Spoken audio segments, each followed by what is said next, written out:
All right. What's up, everybody? Steven here, the Horror Freak 85, finally live again after a couple weeks of not being here. Doing a little bit better. Still coughing every now and then, but I'm doing good, so it's not as bad as it was. And I know, Echo, you've been a little under the weather too. And welcome, Mel Heflin, tonight. How are Yeah, you? yeah. I'm good. I got better, but my cough has just decided it's parked its ass and it's not going anywhere. Yeah, it's been going around, as I was saying, people at work, and it's just that time. Christmas and New Year, it's always, no matter what you do, it'll. But Yep. other than that, we're here. We're gonna have a good time. It's been what, almost a year and a half or something since I've last had you on, at least, because you were over in Japan at the time. I didn't remember that. That whole time is just a blur of survival. So, It's been at least that long, I think. most likely. So now that you're back here in the States, how is it? Heavenly. It is amazing to be able to go back to work and oh gosh, everybody keeps throwing projects at me and I'm like, yes, I love it, but I can't get to them all. So Gotta pick and choose there. So I've yeah, gotten so picky. So yeah, I know got quite a few coming up. What was it that you just wrapped up a couple? I know that and before I just wrapped on last month was Darby's Scream House, and I also did Blood Bitch Baby in person. I say in person because I was remote for so long. in person, it's unbelievable. And then before that, it was Blood and Breakfast, and oh gosh, Head on a Rider's Block. Head on the writer's block. Okay. And Prehistoric Predators. We did. And Terrifying T-Rex too, but that was sort of my own thing. Oh, okay. So yeah. I know I'm forgetting some. Yeah, good old dinosaur horror movies. Love it. There's two kinds of animal, like whatever horror movies: sharks or dinosaurs. Yeah. Sharks. Any Love shark it. movies coming out? I'm surprised. None for me. Maybe I'll dabble in one this year. Who knows? Well, I mean, we have a friend Polonia who dabbles in the sharks, so who knows? I'm sure he's. I'm surprised nobody's done a movie with what they call it a false. It's an actual animal called a false killer whale. Looks a little bit like a dolphin, but like I've seen the pictures, it's got those sharp, like killer whale type, teeth. Looks a little bit like a dolphin, but it's like. You know what animal I think doesn't get enough love in horror movies? What? Narwhals. Narwhals. They're menacing. I'd watched one with the goblin shark called Malibu Shark Attack. I made the mistake of trying to look up what does a shark really look like. Oh Lord, don't do that. That's nightmare inducing. Yeah, I don't know. They do popular. It'd be fun to do one of these days. I wouldn't mind being torn apart. Why not? Always a good time. Shark bait. Ooh ha ha. Bum. Little fun to get Nemo there. Oh, that probably wasn't a good idea. I was like, boom, boom, boom, boom. So can you tell us a little bit about Darby's Scream House, your character a little bit, or what you can tell about? So I was Rodeo Darby, and it was just so much fun. Being up there it was so girly, so fun. It's Donald Farmer, and Curtis Everett was the DP. I love the way he shoots me, and oh my gosh, we had Angel, we had obviously Jessa, she's the lead. Yes, yeah. We had Ashley, we had Anna, and I don't want to butcher her last name, so I'm not going to say it. But everybody knows Anna, yeah. And from the Woodman. Such a fun time. Is that the Anna you're talking about from the Woodman? Zayden. I don't know. And she's in the Mutilator too. I don't know if that's her last name who I worked with or not. If it's not, I'm sorry if it is. But yeah. So we just had like so much fun. Just it was so pink. So is it kind of? I don't want to give away too many details, right, you know. Right. But I mean, like I've seen the pictures you've posted on it and stuff, though. So I guess you could say, without telling too much, kind of like a Barbie Perry sort of horror. I guess you could say, or maybe. Maybe. Yeah, well, we'll definitely keep an eye out for that. And I sing. Yeah. Okay, Mickey Mouse has got the horror treatment. Winnie the Pooh's got it. Why not Barbie? God knows what happened if she ever ends up in public domain. If what comes, I don't think she will. Hasn't it been that long? No. I don't know. Who was it that you said? I'm sorry, my computer cut out. I don't know. I said, like, if Barbie ended up in public domain, I know that. Oh yeah. Supposedly in the next few years or whatever, the Man of Steel, which it's probably gonna be like Mickey. It's gonna be like the original incarnation, which means, oh god, we're gonna end up some Superman horror movies. Mm-hmm. I don't want to give too much away, but I saw that Charlie Chaplin is in public domain, and I have a great idea in mind to turn it into a horror movie. Hey, they turned Bambi into one, and some people are like, how are they doing that? And I guess the plot Wasn't Bambi already kind of a horror movie, though? Yeah, don't go into the meadow. Yeah. I'm traumatized still. I think that's one of the everybody kids are like that. Land Before Time, Never Ending Story. Oh, what's God. up, Anthony? I cannot watch Never Ending Story because I'm just afraid of that scene. Yeah. I'd have to do the whole fast forward, go Bears, go Bears, go Bears. Oh. And the greatest Bambi movie, Bambi Meets Godzilla. I've not seen this. It is about maybe 15, 20 seconds long. Bambi's eating. He starts to hear a sound. He looks up. Looks up, and all of a sudden you see Godzilla's foot. And his toes, Godzilla's toes, his claws, they flex. I've seen I shared it on my Facebook. There's a like a little mini Godzilla and Mothra. They're like 3 inches big, and then Mothra ends up like carrying off Godzilla after he's like jumping at a flower, and then Mothra comes and like lands on him, and he's looking around. He's like, and he carries him off. Oh yeah, there is someone who's been doing a video of like has a whole video series of the little baby Godzilla going all over the place. Yeah, it sounds super cute. When we were in Tokyo, we visited the giant Godzilla head. I actually have a TikTok because you can make it roar. Oh, there was like a spot for your hand, and you press down, and then a second later it roars. It was pretty cool. It breathes steam or like fog machine fog. That's awesome. They have some interesting things over there. They have that giant robot that moves. We never got out there to see it. Wow. I think they said that was only be up for so long. I'm not sure. We did see the zip lining where people zip line into Godzilla's mouth. We were there, but we were there for the Demon Slayer stamp rally. Like the Godzilla's head, that'd be cool. I think I've seen videos of that zip line where you go into his mouth. Mm-hmm. There's a whole park, isn't there? Yes, it's huge. I have to look that up. I haven't seen that. I've only seen a little bit of it. People go there for the Naruto, but they also do like little pop-ups. Okay. I wouldn't know, but yeah, that must have been fun. I always love the bad lip singing when they're like, Godzilla, it's coming.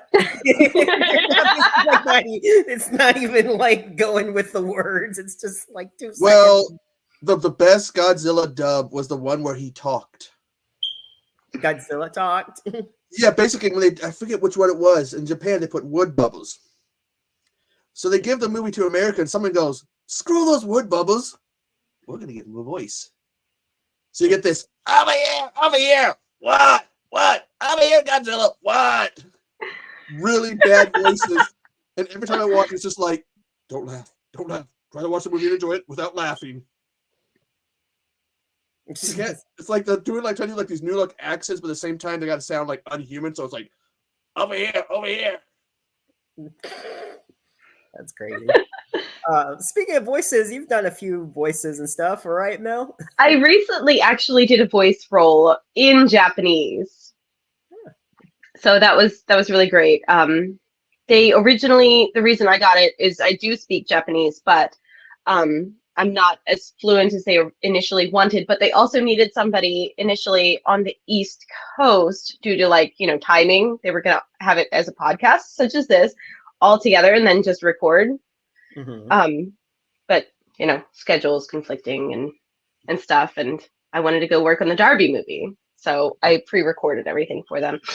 But aside from that, I have been really heavy into audiobooks over the last few years again, and I think I've produced around 15 to 20 in the last 4 or 5 years.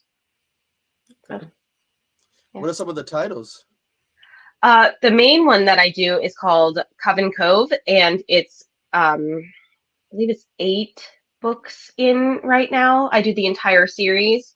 I also work a lot with Scott Donnelly, and those are titles such as Creepy Project and Mothman Return to Point Pleasant. I voiced Big Boobenstein by Jeff O'Brien. Yeah, the titles, you know, range all over the place, but I kind of stick more towards like horror. Do you have one of those favorite ones that you would recommend? One of the books? You know, I think that the Coven Cove series is just so popular. Like, actually, it's so fun. It's more of like a YA adventure meets romance. A lot of people compare it to Twilight meets Hogwarts, like Harry Potter. Okay. I really love it. Okay. Twilight Hogwarts. Hoglight. Here we go. Or I don't know. Hoglight. Yeah, Hoglight will work there. Try to randomly combine some words here. There we go. Yeah. Why not? They do like celebrity couples. Yeah, they do a celebrity couple. What can do with that? Hoglight, that's what it is. Yep. We've now created a new term, people. Go check it out. So you've heard it. Copyright it, man. Yeah, I'll have to do that. Soon they'll be making T-shirts of it. Go light the next or Hoglight. But then what if they make the mistake on the printout and put like a hog and some light shining down or something like that? You know, that wouldn't work. I can see it now. It's a little piggy in its nostrils, or the beams of light. Actually, I would wear a shirt like that. All right, let's do that. We'll sell it. We'll come up with a House of Horrors, merch, and that'll be it. So. If you know, you know. Exactly. People will be wearing this. We'll have to wear it to the next convention. So I'm so excited to do conventions again. Oh, yes. What's the last one you did? Oh gosh, it was a Monster Mania, and I want to say it was Monster Mania fall. Maybe it was 2019. Oh, wow, it's about 5 years. Yeah, that sounds right. Yeah, way too long. I've been away too long. What was your favorite experience at a convention? Am I gonna get into it? Okay, so I have been writing my memoirs. I have a lot of really crazy stories that people will not believe unless they were there. The good news is there's a lot of people that were there. So I'm going to be very careful how I tell this because of names involved. Okay. But this was, I want to say this was like 2015. It was a great year for me making movies. And I was down in Atlanta for Days of the Dead. And we were doing a screening for a movie that was coming out. It was technically a premiere, but we couldn't call it that because of distribution, you know.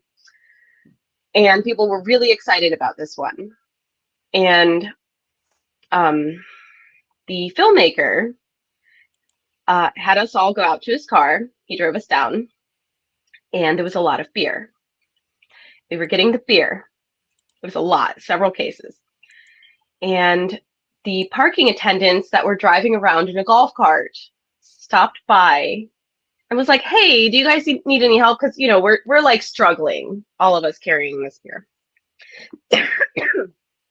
And they were so sweet to give us a ride. And then, so we were at like the top of the parking garage, and there's like spirals going down. And they picked up speed a little bit, and it was fun, but it didn't feel right. And then time slowed down, but I slowed down with it, so I couldn't do anything. And the golf cart tipped. Ooh. And everybody was alive. It was okay. There was a couple broken bottles. We were a little scratched up.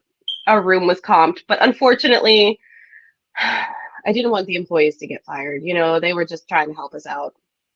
But we wrecked a golf cart on the way to a screening.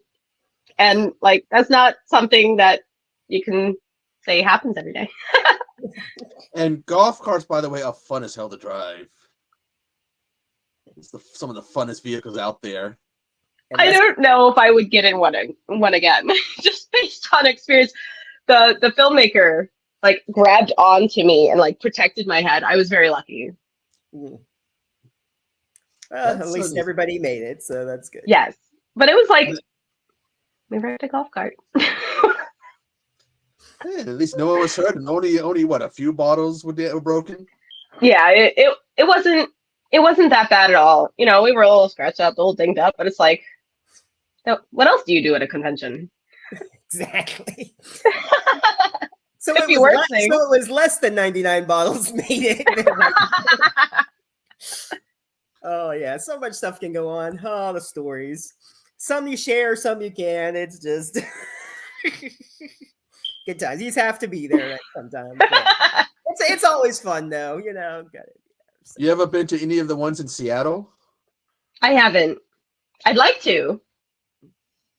Because if you ever come to Seattle, the one place you need to go is the famous gum wall. The gum wall. Is it free gum? No, what they do is, no. It's free, but I don't know if you want it. Well, somebody did do a video where they showed them. Seriously, don't. I don't even know what video game Bitcoin is for. What it is this wall in Seattle, but people take they take the gum they're chewing and they put it. And so it's free gum. Yeah. Well, there have been people who have actually done that. There's some girl has a video. She freaked people out for a TikTok video where she just took some of the gum off and started chewing it. And people just like, oh. Is it still warm? I don't know. Actually, I guess depending if you just met the last person there. They got to clean it. Just go there and just wait. Just see if anyone puts some gum down. That's my next piece. I didn't want that hard gum. I want some fresh gum. Thank you. Exactly. You gotta go. But the thing is, you have to do it before they clean the wall. Once they found out they had to do it every stop in. What's the point of cleaning it? Right? Well, then who gets the free gum? Well, it's on the ground, and somebody gets off the ground. Cleaner gets it. The cleaner gets all the clean gum on the ground, and they get it hot. Recycling is a heck of a thing. It is. That it is. And hey, and if it's still got flavoring, then it's still good. Exactly. It could be, they could swallow it, could stick inside, and just. I heard one story, a person who like swallowed gum for years. Like got it removed, and there was like a wad of gum that was stuck inside. For real? Because it doesn't disintegrate. Yeah, the acids don't melt or whatever. Like food. You would think it would just come back out. Like, It must have got stuck on something in the system. Yep. So yeah, it doesn't come out. Just like Trix is better out than in, but yeah, I don't think that'll work there. But yeah, just over the years, now you're thinking, oh shoot, maybe I shouldn't have swallowed that gum. How much gum do I got in my stomach now? No wonder I got a big gut. It's like, I just keep gaining weight. Oh my god, it's gum. When Keenan and Kel used to be on, remember he loved orange soda. There's one time he got an X-ray. Turns out it's all bright orange. The doctor's like, "Oh my god!" He's like, and he goes, "Kel loves orange soda. Have that much soda? You must consume however many gallons a day." And then all of a sudden, Kel's like, drinking orange soda. They made a good burger too. Yes. Yeah. I watched it. It was funny. It's like after all these years, like, whoa, it's still that good burger, of course. well, you kind of knew it was coming when they had that some award show. They had that mini reunion between the two of them. Mm-hmm. It's like you knew it was coming. Oh yeah, like you just get that stuck in your head. I'm a dude. He's a dude. We're all dudes. I'm still waiting for that Spam movie. What was that? Was that Monty Python? Whoever. Oh, Spam a lot.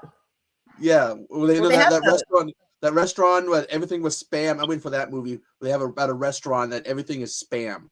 Oh, that's something different. I'm thinking of like the musical Spam a lot that they did, but it was somebody that like we got spam on weed, burnt spam, cooked spam, raw spam, boiled spam, and everything. And someone goes, "Well, I don't like spam."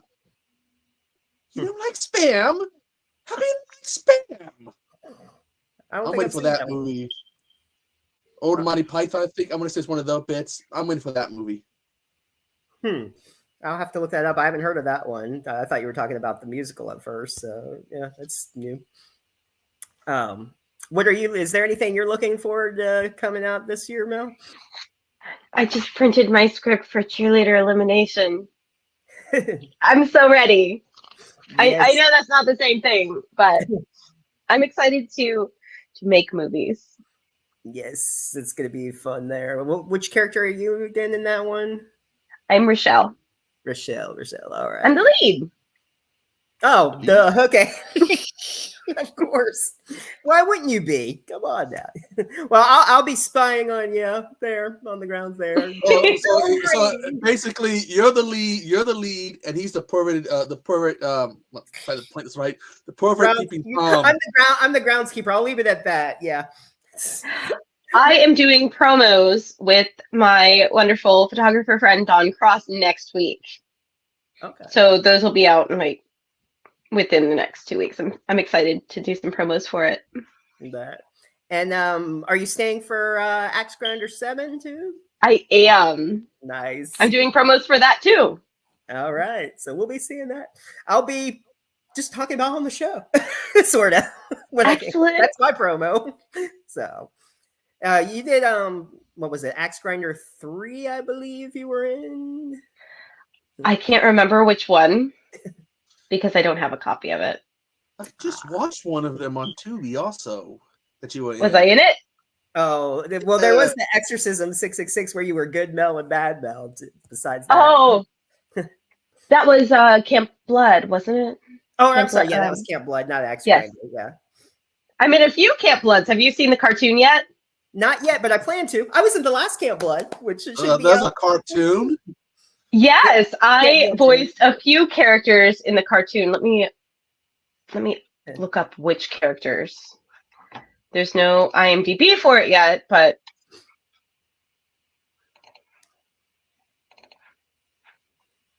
Heather, Tiffany, and Annie. Yeah, I heard that was coming out. Camp Blood 10, yeah, as a cartoon. I think they were doing it. Did they do another box set or they just released it individually? I'm trying to remember. Because I think there's another box set now. It was the big Black Friday release, the cartoon one. No, Black Friday. I can't wait to watch myself. As a cartoon. I have no idea how we did. I did so much work for it. I was so proud of it, but it's been so long, so I want to see how it looks. Was it like anything? What's it like recording lines for a cartoon versus actually physically being in a movie? Oh, it's so different. So whenever we're on set, they're filming me. Sometimes I'll want to deliver a line a couple of different ways, 2-3 different ways, depending on time, just so that whoever's editing can see what looks best. But whenever I'm recording it for a cartoon,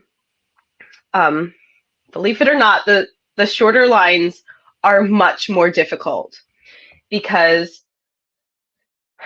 there's like 100 different ways you can say the word hey, hey, hey, hey.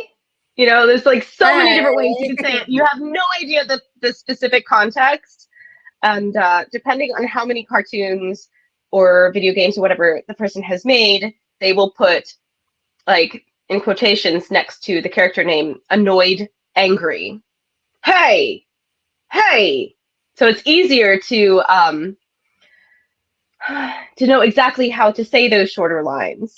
Otherwise, you're going to get 30 or 40 different hey, hey, hey, all in like a 3-minute file with like 4 or 5 seconds between each one. Otherwise, the longer lines, I'll only say those 2 or 3 different ways, but it's so isolating. You know, there's not the camaraderie of being on set. Like, there's still like the feeling of being like-minded and working towards something with everyone. And then there's the promotion with everyone, but you know, it's just me and my microphone. All of those. Still enjoyable. Enjoyable. Mm-hmm. Like watch these ones, like some of the people though I see them, they do the lines, they get physical. I think Mark Hamill was it? But Joker was one of the ones he got physical. He couldn't just stand there, he had to move around, like get into the character. Yeah. Okay, it was a killer clown, but it was a character. There's so many different ways that the different companies do it too. Sometimes, most times, it's just a script. Other times, which I actually prefer, they'll send me the clip and have me voice to match the mouths. That's usually for like a dubbing thing, for like dubbing foreign films. But it's easier to fit myself into it and to see what's going on versus just saying the lines, not knowing how the actions are. They give me so much freedom with it, and sometimes I don't know what to do with that. I need a little direction. So for Camp Blood, did you see it or just do the voice to it? It was just the script. And then how many lines was it? It was a lot of lines. I can tell you exactly how many. Get the real scoop.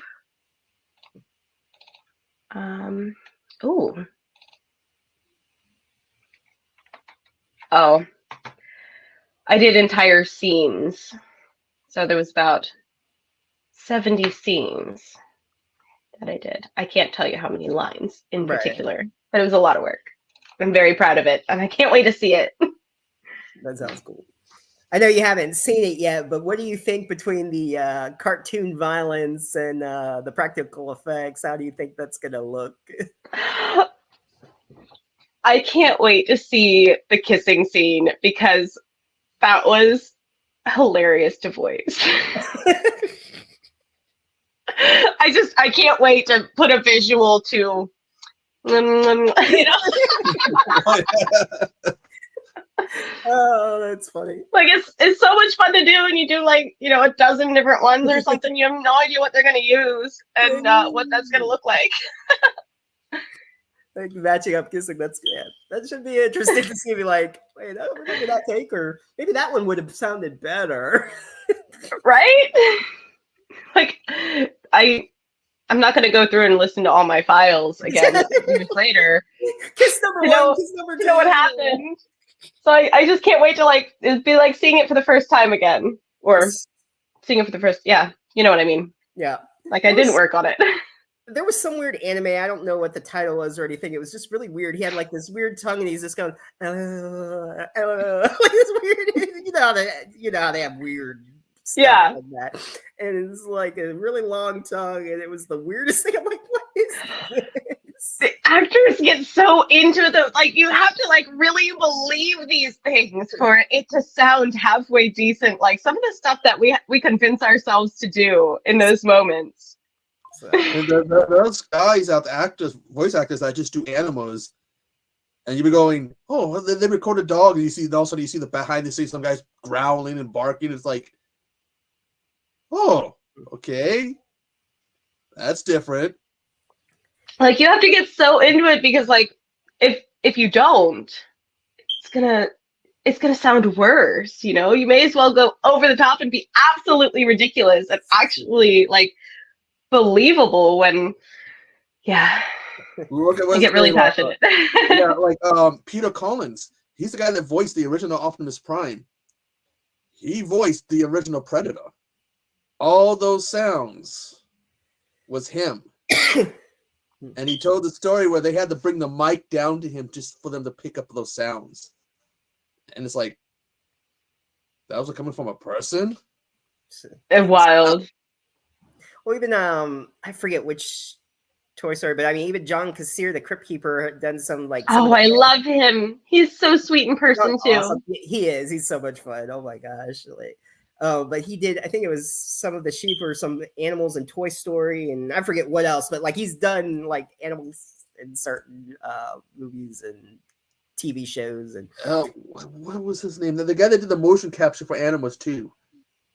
Did Gollum, Caesar, and King Kong. Mm. He had to study the animals and stuff just to get the motion capture for a gorilla. Yep. What was his name?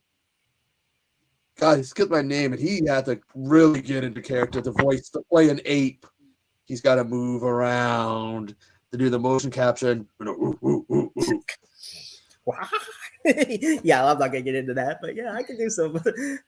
I did that. Oh, it was funny in drama class one time in high school. I acted like a monkey and stuff, and I made up this name. And it was for TV productions. That's what it was, not drama. And there was like this tree and stuff, and I actually bit the leaf there. And I was like, and she goes, "Oh, that's awesome." I don't think he liked the taste of that poisonous kabushka plant." Like we just made up some weird name, and it was fun. But whatever, just monkeying around. Speaking of voiceovers, I just got my script recently for Stoner Snakes. Stoner Snakes? Yes, I cannot wait to dig into that. So okay, based off snake hiss, like I don't know, because I'm not playing a snake. I'm playing a dragon. Not dragon, not lizard. I don't do the tongue thing. I'm so excited to play something not human. So how does I don't know yet. I get to go ahead and develop this in this coming week. That's what I'm going to be working on, is my lines for that. Some experience. I'm so excited. Watch some reruns of Puff the Magic Dragon. Or watch the Hobbit movies. Smeagol, I might create something entirely new. Because Benedict. I try not to let outside information like cloud all this, so I might just go like method acting. It's tough because once you imagine a voiceover character a certain way, it's really hard to deviate from that. So I might just get in there and do it like 30 different ways and see what sticks. Yeah, and dragons are cool creatures to begin with, so. And there's been a lot of different takes on them, so it'd be cool to hear what your take on it is. Yeah. Plus, the title. I wish I had a picture. Of what this dragon's going to look like. That would help you create the voice and stuff for the character. Absolutely. Yeah. Yeah, seeing pictures usually help. Like, how would this person say? Yeah. Or creature. Like, just like, if she's like spiky, put a little rasp in there. Or, we'll see. We'll see what happens. Like in Harry Potter, which dragon will you get? Just pull it out.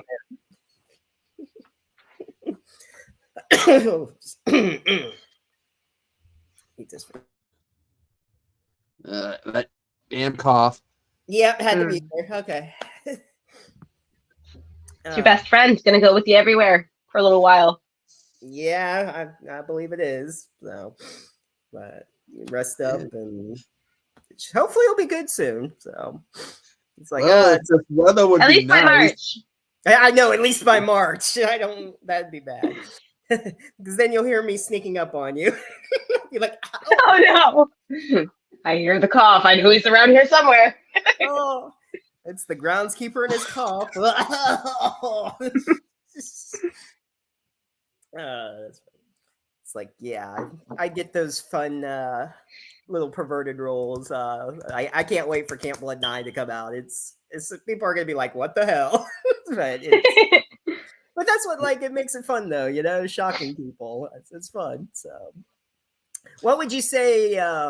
Any movies or anything shocking that you were surprised to do, but enjoyed shocking the audiences in any of your movies? I'm trying to think of the ones just specifically that have come out. I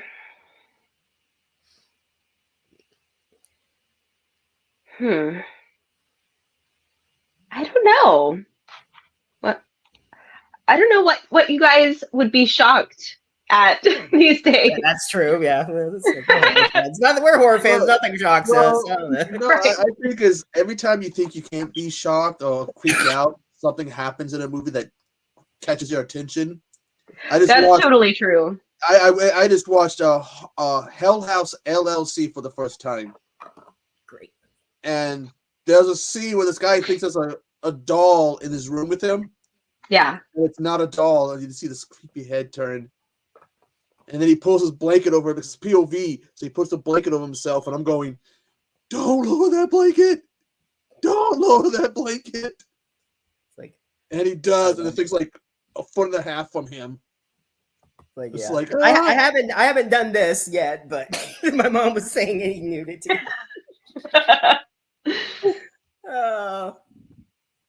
Doubtful.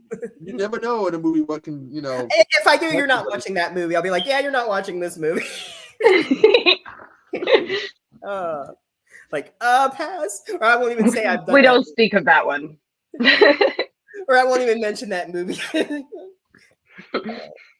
No, I was on vacation when I went to Ohio for 3 days. It was a stunt butt, I swear. I know they use them. Only that wasn't a stunt butt in Terraformer. Boy, I wasn't ready for that scene. Guy running around New Jersey butt naked. Wasn't ready for that scene. Oh gosh. Or forgetting Sarah Marshall when he did that. I was like, oh my gosh. I got the surprise for you. Yeah, thanks. That's not a surprise I wanted to say. Doing a death scene. I'm always fascinated how people do that, you know. I have a funny story about death scenes. Oh? I'm not going to name any names once again, but okay, so I've done a few death scenes in my day. Yes. Just a few. And so I'm doing this death scene. I just got stabbed a bunch of times, the screams, the workup, and now it's time for me to just be dead, right? Like, you got to get that shot. You got to know the character's dead sometimes. So we're doing that. And the DP, who is a very experienced DP, who I have a lot of respect for, but he goes, Mel, you're breathing. Like, there's too much. Like, you got to calm it down. And I'm like, was I breathing? Oh, okay, we'll do it again. Does it again. And I'm like, oh no, I wasn't breathing that time. Like, I was like full on holding it. Or, big tip, what I do is like, you take a huge breath in. Sometimes, like, if you're going underwater, you hyperventilate a little bit, like, to oxygenate your blood so that it'll carry you through a little bit better without needing to take a breath in. And then you take the big breath in, and then you just very slowly, over the course of about a minute, you can let it out, just very slowly. So that way it's not rising and falling, it's just continuing to fall. So there's that. I just gave away all my secrets. You're welcome. But die with Mel. This DP was like, you're breathing. And I'm like, let me see what you're getting. It was my heart beating. And like, you could see it, like, because, it's a low cut dress. You could see my heart beating. And I was like, I wasn't breathing, you dodo. What do you want me to stop my heart for a minute? Right? Like, that's something I can't think. No. Because I've always been fascinated with those things. Because some people can't do them. Because I've seen movies even when like they're in a morgue and all of a sudden there's dead body A. Oh, this person died 2 days ago. I don't always blame them though. You can't always blame them because there has been times when they just needed for blocking. They're like, oh, go lie on the floor just so that they step around you. So it looks like they're stepping around you. And it's like, oh, okay. And you ask, am I being seen? No, you're fine. And then they do the entire scene. And then you just figure that they're just stepping around you. Turns out you were in frame the entire time. Ooh. But they told you weren't. So I don't always blame them. Okay. It's their fault. I agree, though. I agree. Takes you out of it, but yeah. Besides that, any incidents with like blood or anything ever happened? That I forget who it was. There was controversy recently about some actor, like bigger name actor, talking about how, quote, the clothing is painful to remove after being saturated in blood. Do you know what I'm talking about? Yeah. You're talking about the lawsuit against Mia Goth, Ty West, A24. I was reading that after he had the actor got kicked. He had to remove the costume, and the blood had dried. And so he was having... Is this fake blood? Yeah, and it had gone through the clothes and stuff. So he was having to take it off, and it had dried, so it was painful to remove that clothes. Because I see. I don't really know anything about it. I just saw some sort of quote excerpt from this, but like, is this guy a newbie? I don't know. All I know is that I read the lawsuit. Is he said that she kicked him in the head, and that then on, and then he was already going through emotional stress, and in his lawsuit he said it was painful to remove the clothes because of the fake blood. Because he said he was there for hours, laying there for hours, playing a dead body, and then later when he had to remove it because the blood had soaked through. So that's what he's saying in the lawsuit. I'm just gonna throw it out there that any experienced horror actor that's been covered in blood, more than a few times, knows that you get into the shower with your clothes on. You get it saturated and warm. Sometimes you can even suds it up a little bit. Dawn dish soap does wonders. And sugar scrub. And then you peel it off. Okay. So maybe this guy was a noob then. He was just gotta be. It off. Gotta be. And, I'm sure this can even help you guys. Sometimes there's pooling in the seat of your pants. And it can become extremely uncomfortable. So if you're going to be completely saturated in blood, even though it's fake, it would not be the worst idea to maybe use a feminine product just to catch some of the goo that's going to sit there if you're saturated all day. Just try to help everybody out, not try to be TMI. Okay, makes sense. Well, just like in She's the Man, tampons, they help with the blood. Tell you what doesn't help is bugs. Bugs. If you are getting covered in the sweet, sticky blood in the woods, my first movie ever, there were so many bugs. Have you ever heard of a hellgrammite? No. I think so. They make great bass fishing bait. They're horrifying. Look them up. They're hellgrammites. I had hellgrammites, like winged, pinching creatures, like rolling around in my blood. You could see it in some of the footage between. Yeah, but I think I have heard of stories where people behind the scenes says they have the blood on them and stuff, and all of a sudden here comes all the bugs. I think I've heard about that. Luckily, no bugs on me, but it did drip down my face a little bit. I had to be led inside a little bit before I got in the shower. I'm like, okay, I'm blind, but That's all right. See, I like the stuff you buy at Spirit. I think it looks awesome, and it's not, it doesn't taste good. You don't really want it in your mouth. No. They do But have that there's no kind that you bugs. can put in your mouth. I know that. That I used to have online. They used to have all these recipes for how to make the different bloods, including one using apparently toothpaste you can put in your mouth. But this was back in the 90s, so a lot of people going, "Oh, let's get recipes." pig's blood works, whatever. Back when we could use like real pig's hearts and stuff. It's like, oh, there we go. There's a perfect art. It's like, wow, that heart looks so realistic. I know. Just get like. Why not? They use actual animal intestines or whatever for Day of the Dead, the original. Yep. But then they had a mishap. Someone left the fridge open or unplugged or whatever. Yep. So that scene where they're supposed to be tearing the guts out of him, those poor actors had to basically stay in zombie mode, probably feeling, the whole time ripping them out, probably thinking, let me get the scene over with. I gotta puke.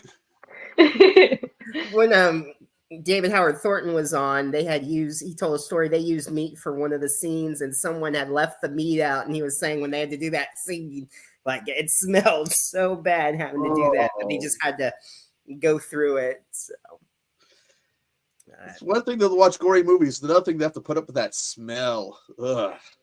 Rancid meat. Ugh.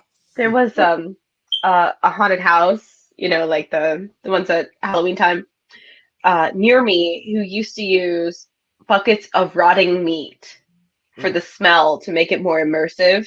Oh. I couldn't do that after the first year. like, I'll go buy the zombie section. Yeah. I mean, I tend to have a stuffed nose and have trouble smelling things, but rancid meat, I can smell that all right. I remember going the first year, and there were so many flies. You ever been by one of those slaughterhouses? Thankfully, no. I have one about 10 minutes from me. We never get the smell from it, but when you go by there, it's just like, oh, I guess I'm having a bad day. Roll the windows up. It's funny. I remember talking about, I forget who it was that had told it, but for Return to Splatter Farm, I know you guys were using ramen noodles at one point or something for some of the effects there. Ramen noodles. Yeah. That whole thing was such a magnificent blur. I was so thankful to work on that one because at the time I was a new mom, and everybody was just like taking turns watching my kid to do my scenes, and it was just like such camaraderie, so nice. I was so grateful to be included in that way. Mm-hmm. That seems to be a common thing I hear when we talk to these different independent actors and stuff. There seems to be a lot of talk about the cast, like a family camaraderie.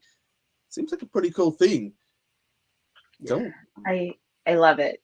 I love it. I love seeing my friends again and again. And there's so much to do in those moments when you're working on set, you're working towards something new that you don't really reminisce as much unless it's like, oh yeah, we know each other from, so-and-so movie. And we just get so caught up in the moment and the future.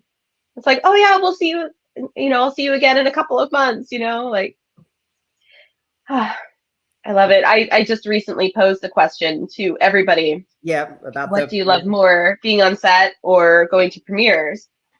I haven't done a premiere since 2018. I was 9 months pregnant. We went to, I'll find it 1 second. Swamp Zombies 2, the premiere. It was so much fun. Yeah, it's like a tough call because you get all dressed up and you see your friends, but I think I like being on set better just because you don't see everybody at the premiere. Everybody, like all the people that are hitting it hard are usually working on other projects. during the time that a premiere comes around, or doesn't have enough money to fly back in because, like, who could blame them? Flights are expensive these days. Yeah. So I just like being with everybody. Yeah. That's why I was saying. I was like, well, I've only been to the one premiere, so, but being on set, I'd probably have to agree on that and working towards it and just having fun, seeing everybody and seeing what the outcome's going to be. And so. Yes, just the unlimited potential of those first moments being on set, before you've even like put your wardrobe on and stepped into character. It's just like the possibilities are completely endless. I love it. Do you ever get any worry about how people will react to your performances, the fans? I'm so grateful for my fans. But I've had a few really nasty reviews, like, how dare she think that she can be a leading lady, And it was pretty much that review. That it's like, I don't care what anybody thinks ever again. So if you love me, I love you back. If you don't, if you don't, yeah, that's all right. Whatever. Hey, or don't even watch. You don't like it, so let's. Or the people who watch over and over, they're like, I hate it. I hate it. It's like, well, apparently there's a theme going on. You might as well. From a filmmaking perspective, if they are in the filmmaking community and they hate me for some reason, like, all right, but I'm still going to support the heck out of you because there is not enough support to go around in this indie world. Right. So even if somebody's got beef with me for whatever reason, like, the world's too small to talk crap about each other. Mm-hmm. It just, you get on set and people be talking, mad smack about each other. And it's like, why? We're all just doing our thing, doing the best we can. Exactly. Yeah. I just don't have room for it. Exactly. I've seen a few reviewers that I used to think they were cool, and then all of a sudden I see them do super negative reviews. I don't like super negative reviews. It's just like, even when I do a review, I try to put positivity in it. I won't do a review if it's just like gonna have zero positivity and it's just gonna be negative. I don't like that kind of review. It's like, ugh. So I always do like the positives and negatives, like what I like, what I didn't like. I mean, at least throw something good in with it. Don't be like. Sometimes, people do need to know where they can improve. Yeah. Which is totally fine. Like, if somebody, is open to that, that's excellent. But yeah. Like you said, it's just better to be supportive, pretty much. Yeah, totally. Like, don't make fun of my Southern accent because, like, somebody wrote about how fake it was, and it's like, that ain't fake, honey. Oh, I've heard some fake ones. They okay. So to me, a Southern accent has a little bit of a twang, and some people take that twang and they overdo it. And to me, when it's heavy, it's just like, especially because I talked to somebody like, I always grew up in Washington State. Heavy twang, and I'm just like saying, they're like, oh God, not gonna say it, not gonna say it. What's funny is some of the best Southern accents I've heard, and like, everyone around me grew up with a Southern accent. When I grew up had a Southern accent. Some of the best ones I've heard were like so like midline, like it's like they're American with like the slight touch of Southern. There's like no between for me. It's either all the way or completely just, more mid. But like, they're British. Like, where did this come from? I don't know. I could learn a thing or two from these British people with these amazing Southern accents. Yeah, with the British, the British sometimes they have the slangs. Mm-hmm. So does the South. You tell somebody, the term gator or croc, and they look at you like, what? Never mind.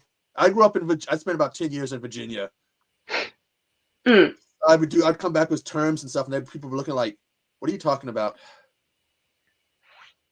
I had to do the great debate when I came back to Washington State. We call soda, we call it pop. What? Virginia, it's soda. It's like, okay. I had a very long conversation with a man in, I believe it was Kyoto. We had so he was speaking English to me and I was speaking Japanese to him. And my husband's watching like, what is happening? This is so bizarre. And we had a very long conversation because he found it fascinating that depending on somebody's dialect, specifically how they say the word water was so different. I just found that fascinating with him because where I grew up, my parents called it wooder, with a very clear like W-U, wooder. Right. Yeah, I know also, like with any language, you got to watch how you pronounce certain words. Jim Beaver also speaks Japanese from Supernatural. Yeah. And at a convention, he was telling a funny story. This was like after a convention, we were all hanging out and just talking. I forget what brought it up, but he goes, he's like, I got a funny story. He's like, so I wanted to, like, it was like for the school or, and I don't remember what he said, and he actually spoke at what he said.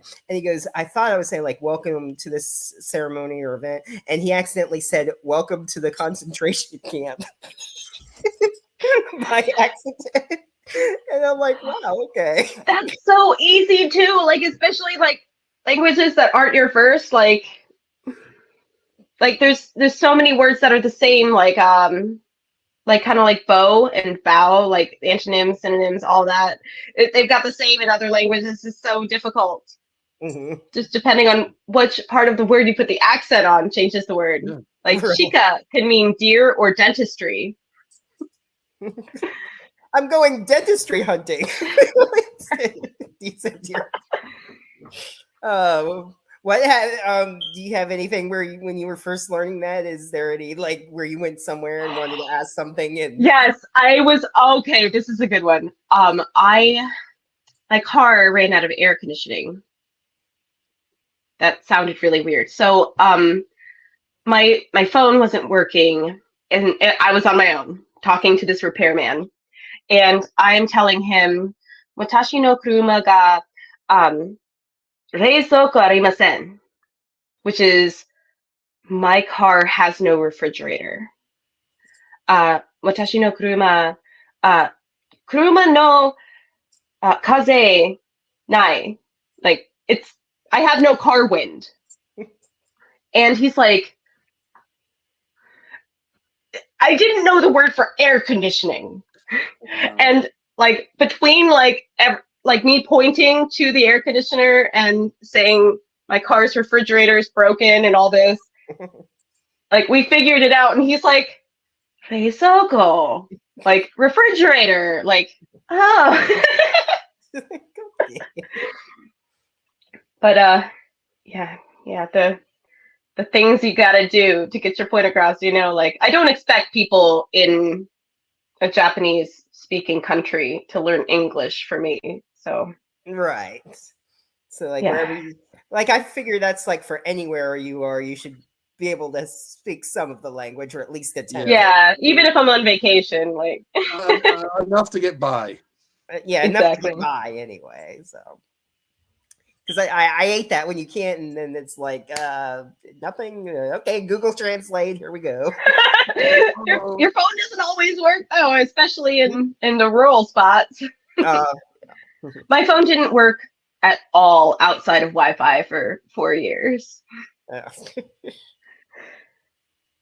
Good to be back. Where am I? Yeah, there's a question. It's when and why did you learn Japanese? We lived in Japan for 4 years.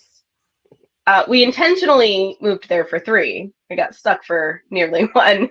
My husband's military, and we go where they send us, which is usually what branch? Year or 2. He's in the Navy. Oh, yeah. That was the branch my dad was in, so I'm a Navy brat. Best branch ever, by the way. Yeah, it is. Also, some of the best sleep you can ever get is on a naval ship.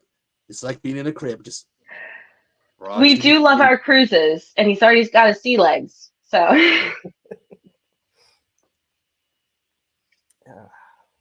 think the last time I was on a naval ship was before my dad retired. We went out, no land all the way around, and I got to see a sunset.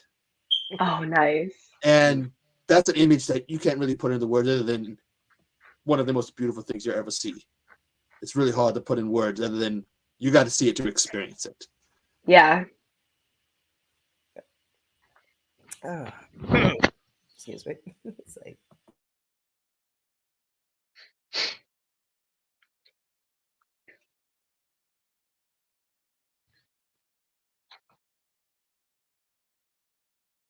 Andy's back. I coughed myself out of existence. Oh no. I meant to hit mute there, or I mean, I was muted, but then I hit the remove.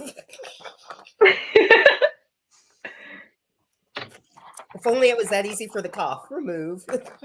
Right. That would be nice. So I just finished work on Friday the 13th, Jason in Indianapolis. Sorry, I lived in Annapolis. That's why that was on my tongue. Good old I just Jason. filmed that last week. Some pretty good films out there for him. Well, right now, all we got is fan films since everything's kind of in limbo with him. Well, later this year, Yeah. they are doing the Camp Crystal Lake or whatever, the TV series or whatever. So I don't know if it's going to be like about before he becomes Jason, or there's like not much information, but there is going to be a show. So That'll be fun. Yeah, I've been hearing about that for a while. It's going to be, is that Cunningham or Miller? There's one of them involved. I'm not sure. I'd have to look that up, but I think it's Peacock is doing it. And then I heard also they're going to do a Halloween show too. That, and then of course Chucky will be coming back. I'm looking forward for the next half of the season. It's been really good so far. So I'm not caught up. The same time they did. The same time they did season 1, they did one season of Day of the Dead. God, that was an awful show. I haven't watched it because that's what I heard. I barely got past 2 episodes before I was just like, that's it. And it's terrible. That's when I really went, leave Day of the Dead alone. Why is it a punching bag for everybody? Just leave it alone. Give us a decent Day of the Dead movie. Stop using it as a punching bag. Mm-hmm. And then, of course, they're going to be doing Welcome to Derry, the It show. So there should be some good horror shows coming out. I love the classic horror. I'm so glad that, they're bringing some of these back. Do you have a particular favorite classic horror? I really love the Scream franchise.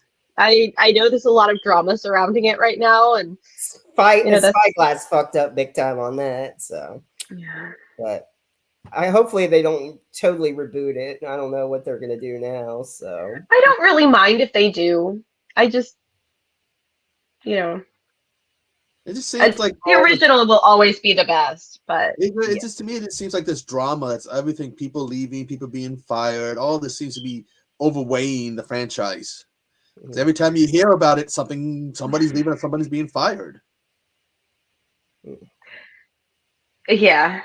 It that happens all the time in film. There was, recently people were trying to make something out of nothing recently with me. Mm-hmm. Hello. With creative differences and me leaving one of the films that I was slated to work on. So all of a sudden everybody's writing me, what happened? Wanting some dirt. Are you mad at so and so? And I'm like, whoa. No. And then I wrote so and so, and I was like, I'm not mad at you, just in case you think I am. And they were like, what? And I was like, I think it's even worse when people start to think they know what happened. Yeah. And then they start going, well, guess what? We know what happened. It's just like, no, you don't. And then they create all these rumors and stuff off this so-called belief. Yeah.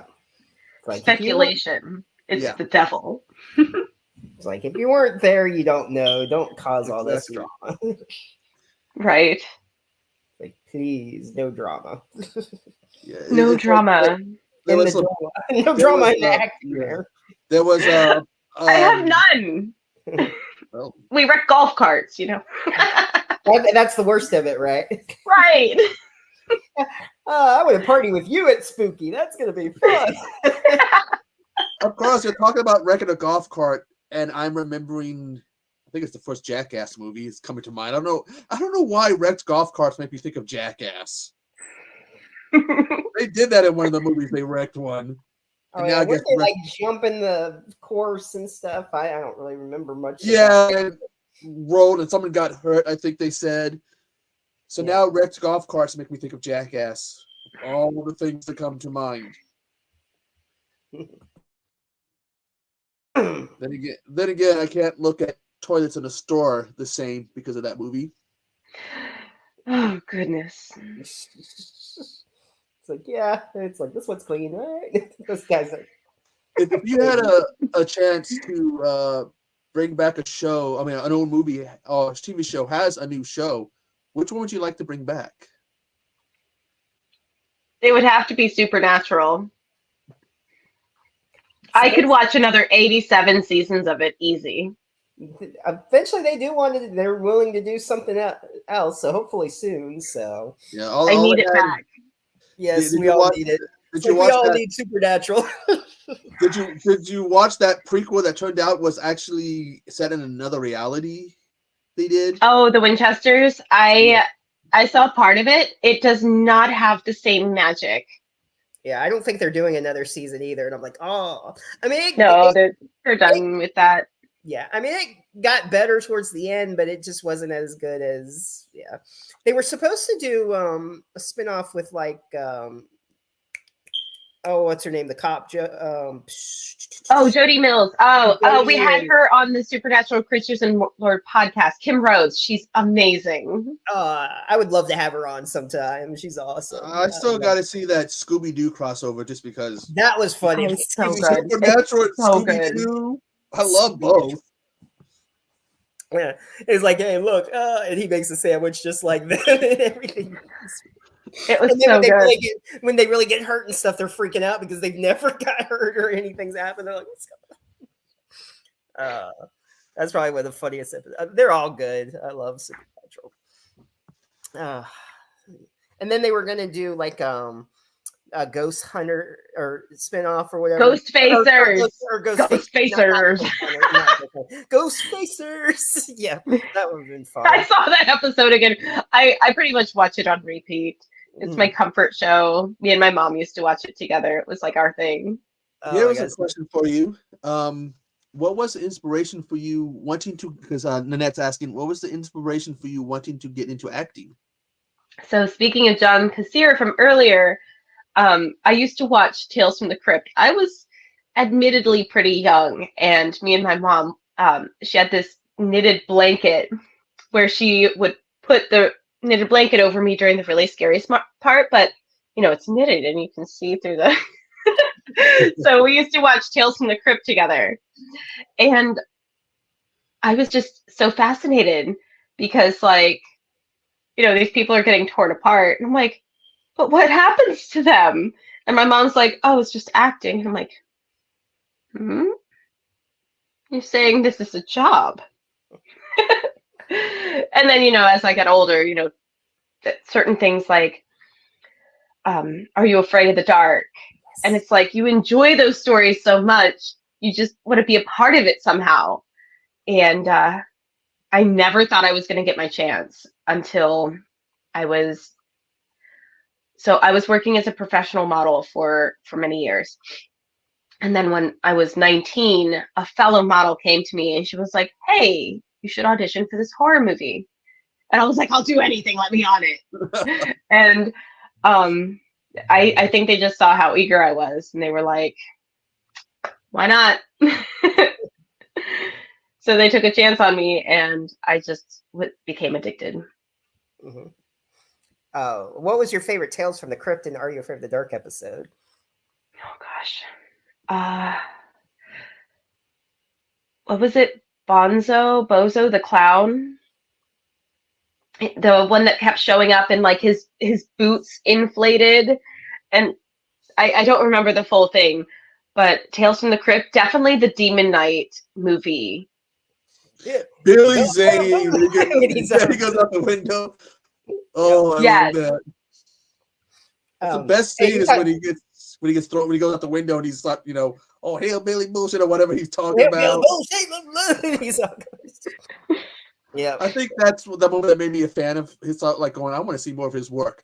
Just that one scene. Yep. That was for Are You Afraid of the Dark? It was the tale of Laughing in the Dark when he goes and steals his nose. Yes, the nose. Something Bebo, I think, or something like that. Zebo.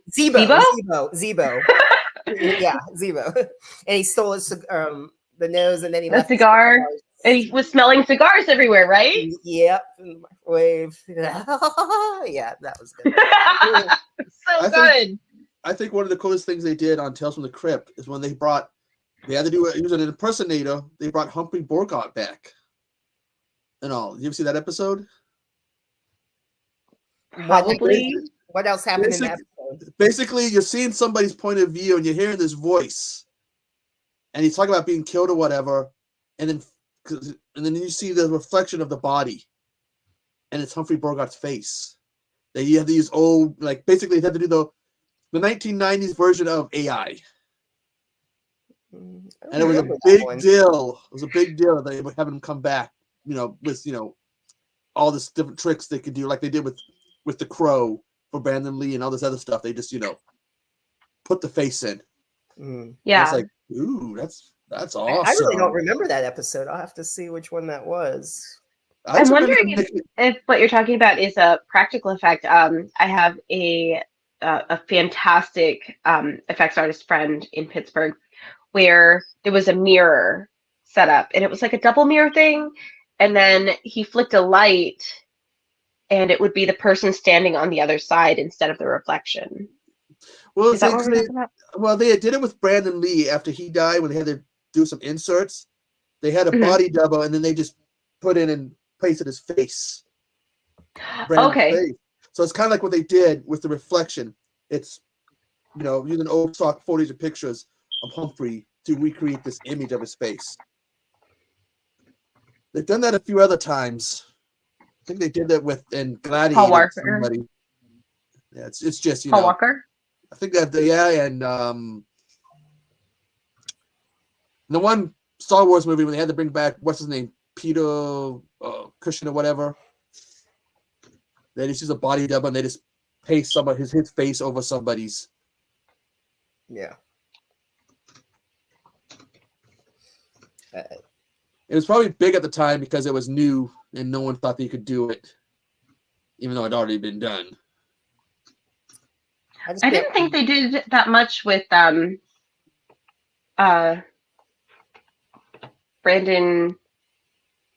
for The Crow. Yeah, it was just because they just had to do a few short little inserts because they had already done a lot of the principal photography, I think they said. So this is a few short scenes, I think they said. Because I know that was pretty much, they were done, I thought. So. Yeah, and they would just have to film a few, little inserts. I think, like maybe him walking through an alley after he comes back from the dead. Something like that. I forget her name, but the girl who played the friend in it, I met her at Spooky Empire, and she was saying how she never did anything else after that because, being on set, and she was like friends with him, she knew it, and then that happened, and it like turned her away from acting, unfortunately. His character's fiance or the little girl? The little girl that he's saying it doesn't always have to rain or whatever, the little blonde girl. Oh, that might be right. I know what you're talking her name about. just completely failed me. Was it Rochelle or? Yes, Rochelle Davis. Rochelle Davis, yeah. Yeah, that's right. Yeah. Yeah, Shelley was the character Stephen was saying. So. But yeah, that would be what an experience, that actually being there and losing someone. Yeah. It's like everything, all the safety that they do, and then that happens, and it's horrible. But supposedly they're remaking the movie, so I don't think. I mean, they have said that so many times, though, and it's considered a cursed movie. Yeah, and now that you can't remake it because something happens, and everyone heavily advises not to remake it, and then somebody gets a bug up their butt, and they're like, "We're gonna remake it." And then I wouldn't I heard they were talking. One of the Skarsgård brothers is supposedly the new rumor to play Eric. So yeah, that's what they said, but who knows if they're actually going to do it? They've had so many plans for it, and we're going to do it. This person's doing it, and yeah, great graphic novel by the way.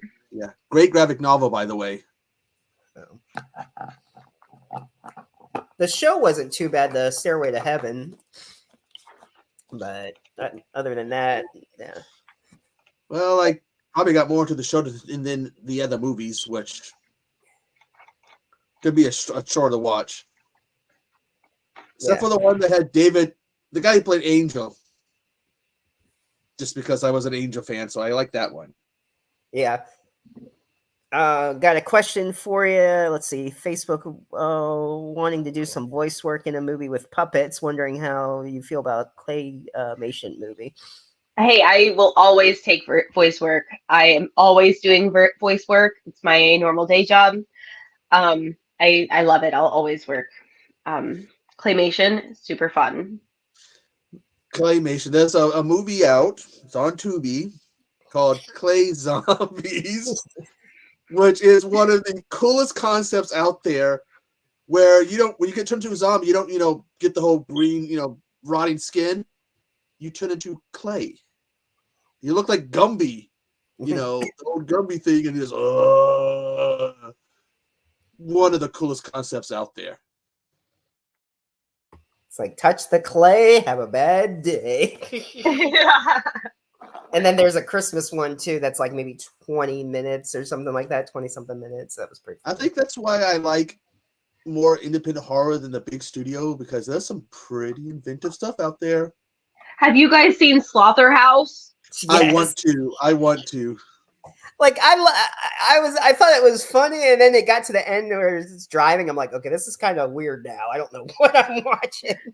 That is so up my alley, like Zombieverse and Slaughterhouse, like such good movies. Zombie. Stuff I aspire to work on. Yeah, the Sloth was driving. I was like, and then sending text messages. I'm like, wait a minute, what taking a selfie. Like, yes, I was all about it. One of those ones you see the trailer and it's like, this can't be for real.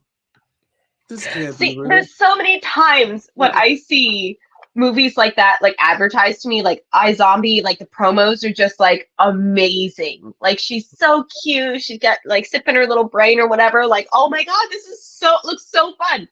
I can't watch it. I can't watch it because there's no way it's going to live up to the expectation already in my heart just from seeing the promo, like for Slaughterhouse or iZombie or anything. Mm-hmm. And then one day I'm like, okay, I'll watch it.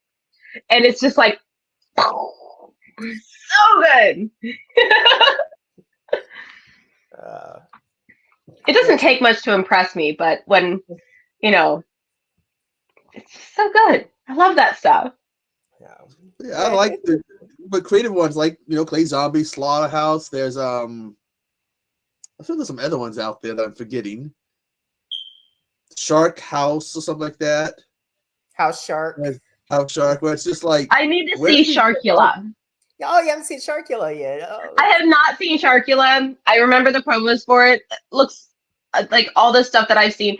Like Sharkula. My Twitter is just full of like Jeff Kirkendall and Sharkula. It looks amazing. I'm like, I want to see it. And the thing is, we've got Sharkenstein, Sharkula. Well, there's some other classic monsters out there we can cross over with, werewolf, wereshark, something like that. Yeah. That's true. Let's give us some of the any other classic Polonia monsters. film.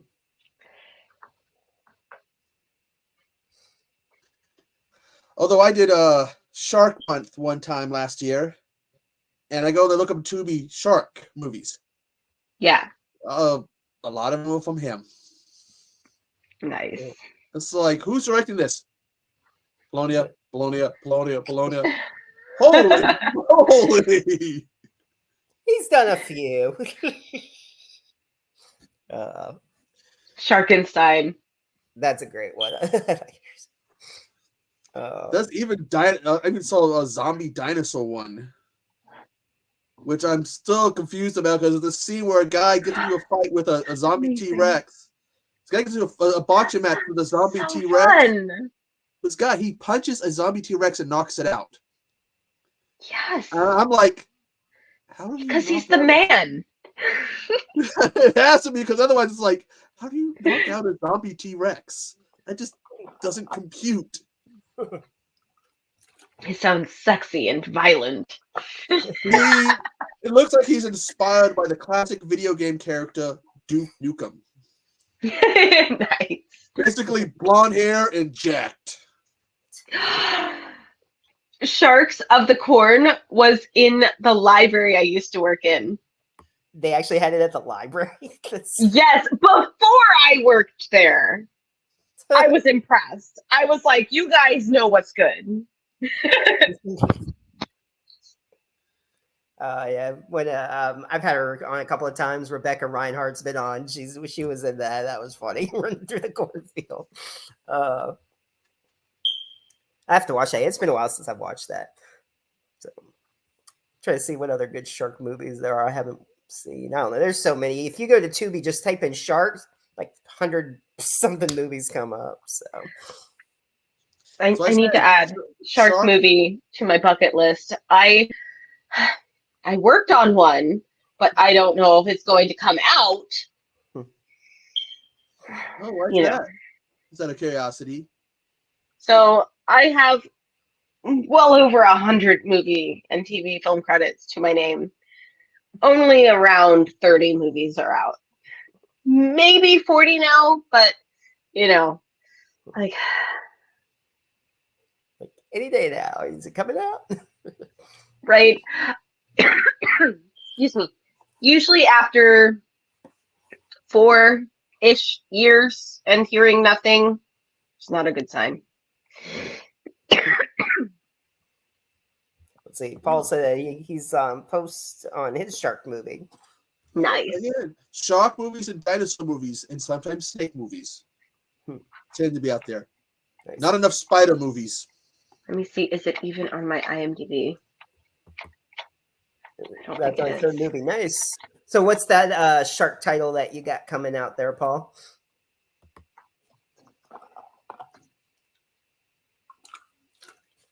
I think it's like shark movies, like particularly after Sharknado. That's when you start getting a lot of the crazy ones out there. Yeah. Because you got more like, Jaws. You got all those Jaws clones, Deep Blue Sea. And then all of a sudden, Sharknado, Zombie Shark, Toxic Shark, Ghost Shark, Bad CGI Shark. Sharksgiving. Nice. I'll have to check that out. Sharksgiving. All right. They worship the shark. I'm still waiting for that Not a Killer Whale movie. Just look that creature up and you'll see why it would be a good monster for a movie. Is there a CG? Would it be CG or would it be like puppetry? Well, it's a good. What do you prefer though? Then in terms of a shark, CG or all practical?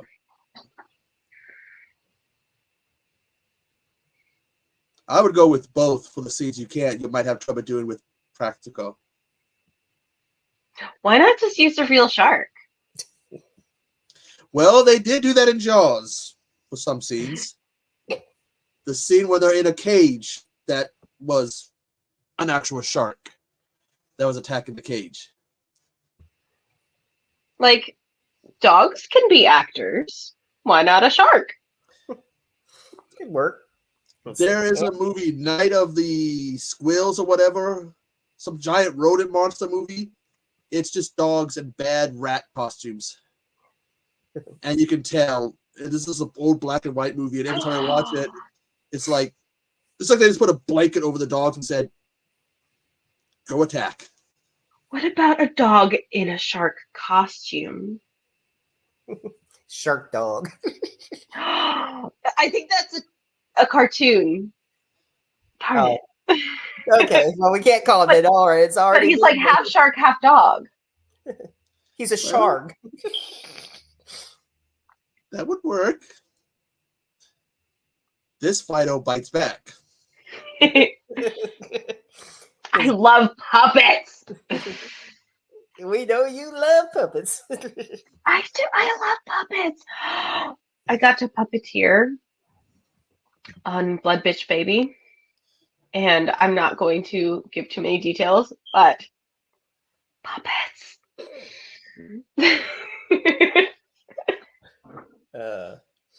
Have you seen Happy Time with the puppets and what's her name? And she's a detective with the puppet. Have you seen that movie? Oh, I have seen that. The Happy Time Murders. Or Happy Time. That Jenny McNutt. That's Melissa McCarthy. Yeah, Melissa McCarthy. Yep. I also was almost called her by her cousin's name, but it's Melissa, not Jenny. Steve said I had a really good friend who most of his movies were puppet movies, but he also worked with me quite a bit. And like, he never used me in one of the puppet movies. I'm like, come on, the best puppet movie ever is probably Puppet Master 2, in my opinion. Such a good one. Yes. Come on, those puppets were awesome. They were. I like favorite those. scene in the movie, probably is anybody who doesn't like kids dying in the movie? Well, they're not gonna like that movie. Was Torch, was that kid burnt, cooked. Yeah. You know that's part of a shared universe too. The Puppet Master one. Because they fought demonic toys, and Doll Man fought demonic toys, which means they're in the same universe as those two. So Full Moon had a shared universe, 2 shared universes long before DC and Marvel started doing those in their movies and TV shows. Yeah. A Labrador has a shark.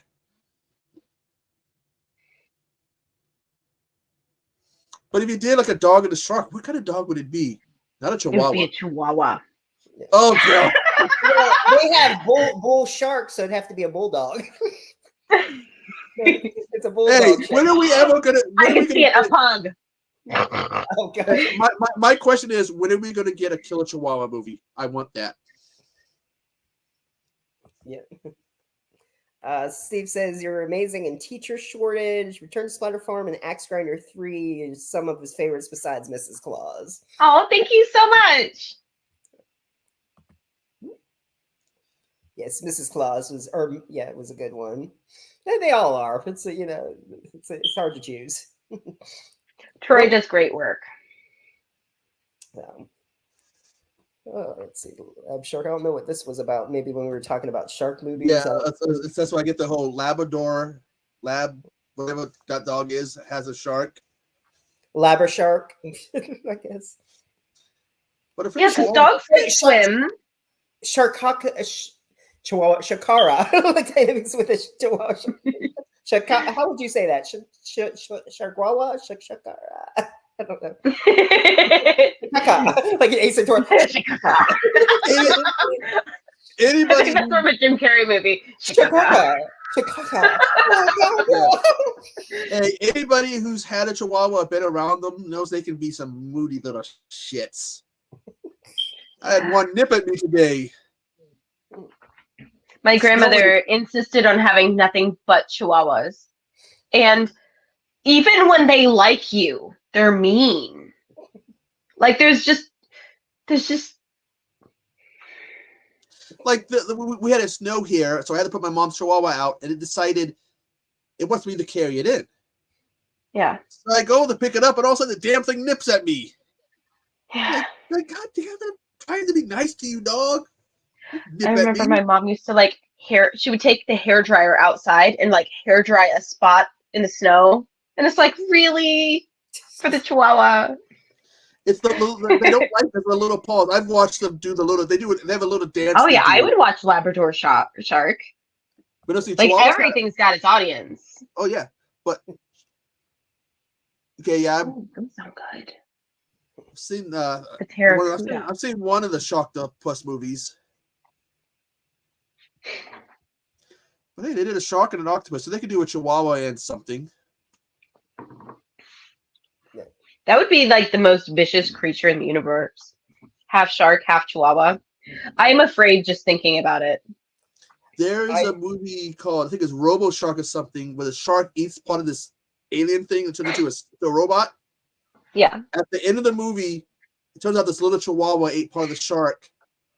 So it shows this woman holding the Chihuahua, and the eyes light up red. Oh God, no, please, no robot Chihuahua.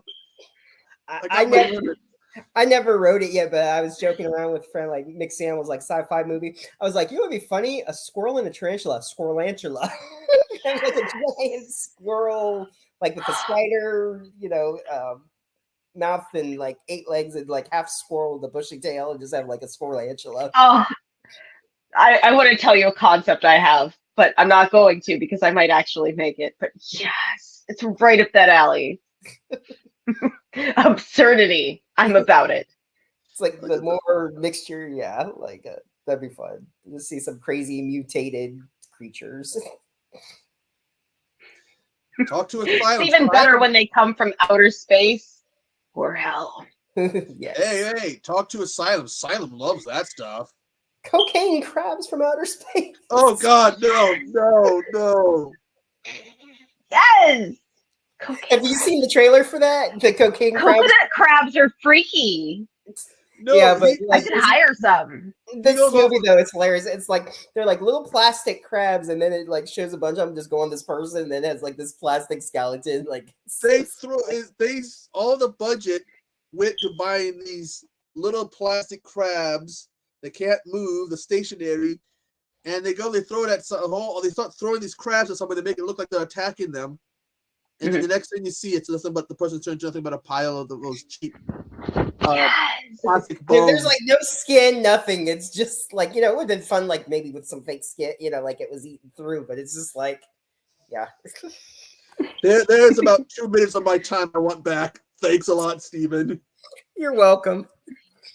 Like I could have been doing something else in that 2 minutes that I wasted. Yes. I don't know. Crabs are pretty vicious. I saw someone did a movie about crabs, about these giant killer crabs. They got me hooked on the review because they opened the review with, "I got crabs." And I'm like, oh shit, I'm watching this. That's funny as hell. I got that movie in horror back, and like it's funny, and then it turns out like almost like a Power Ranger ending. I'm like, what the heck? I really gotta watch that. I really love those 80s movies. Like there's certain ones where it looks like they took 2 completely different movies and they didn't have like I don't know.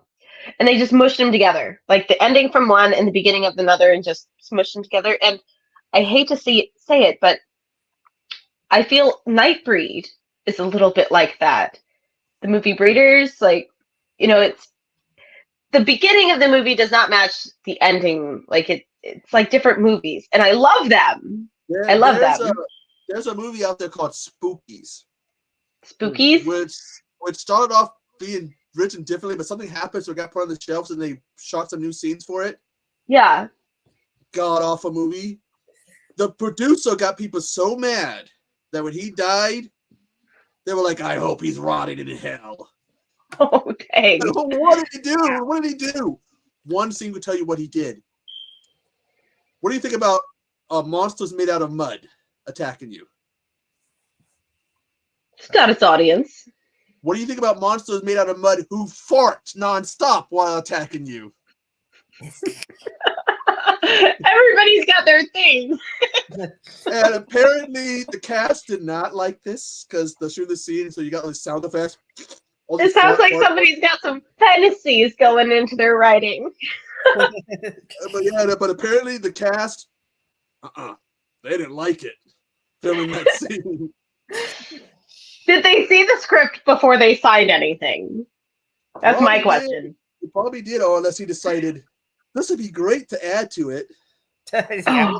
Oh, see, that I don't like. You can't like spring that on people. But if it's in the script, like I have agreed to some weird stuff before, but it was in the script and I knew about it. And I was like, as long as there's no surprises, and be like, what now? Yes. You gotta prep me first. You know, you can't just. As long as we're not out in the middle of the woods filming, and you're like, just to add some stuff here. Yeah. No, I don't like those.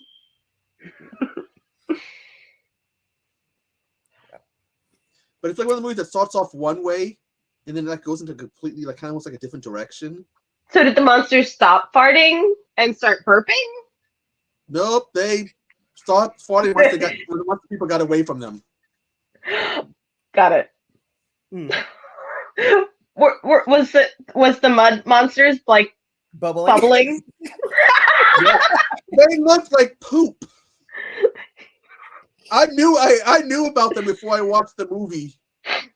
But still, when it got to the scene, my jaw still hit the ground like, oh my god. You come for the monsters, you stick around for the farts. That's just how it goes. I don't make the rules.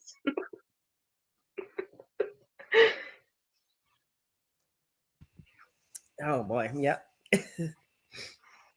Mud farts. Okay.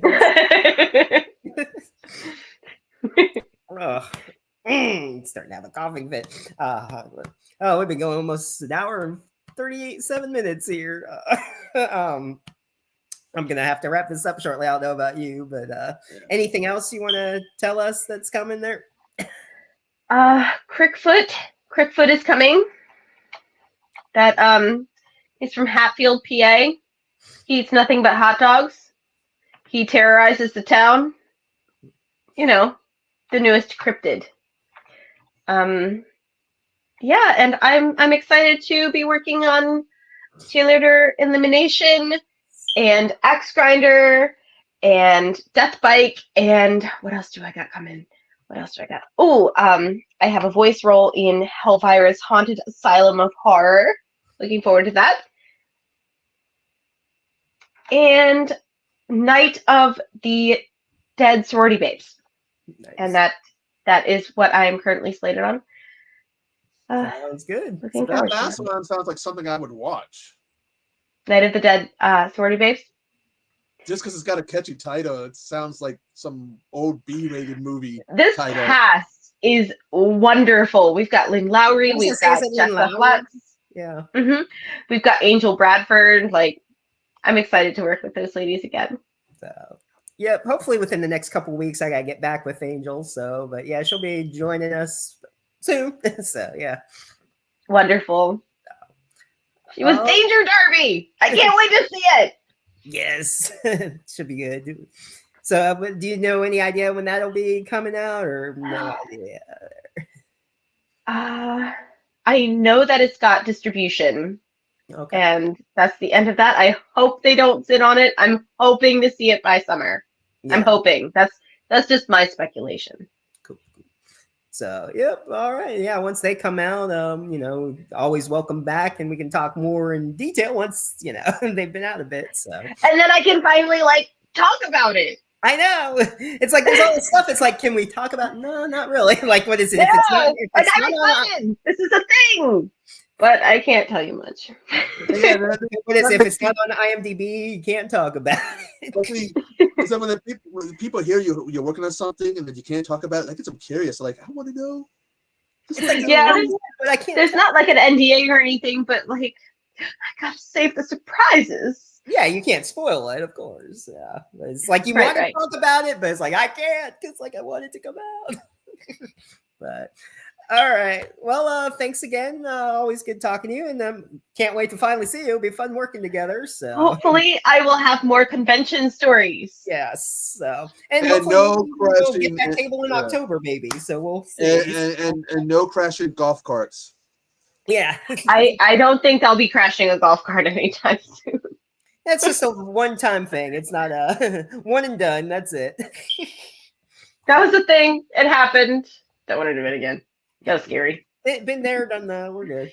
So, all right. Thanks, Stephen and Paul, everyone else who's here and watching the rerun. And I believe I got to double check. I think we got David Kerr next week. I got to double check. He did a Bloody Summer Camp. So, oh, wonderful! I just auditioned for him. I think. Yeah, same here. Good luck.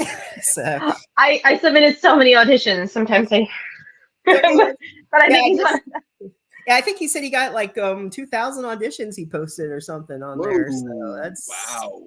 And I believe there's still one more week too. Anyone who wants to get in touch with them. So, but all right. So on that note, I'm gonna cough myself out of existence. Thanks again, and talk to you. Well, it's past my bedtime here too. Yeah, we're in the same time zone. Yeah. All right. Bye. Bye, guys. Thanks for having me on. Good talking to you.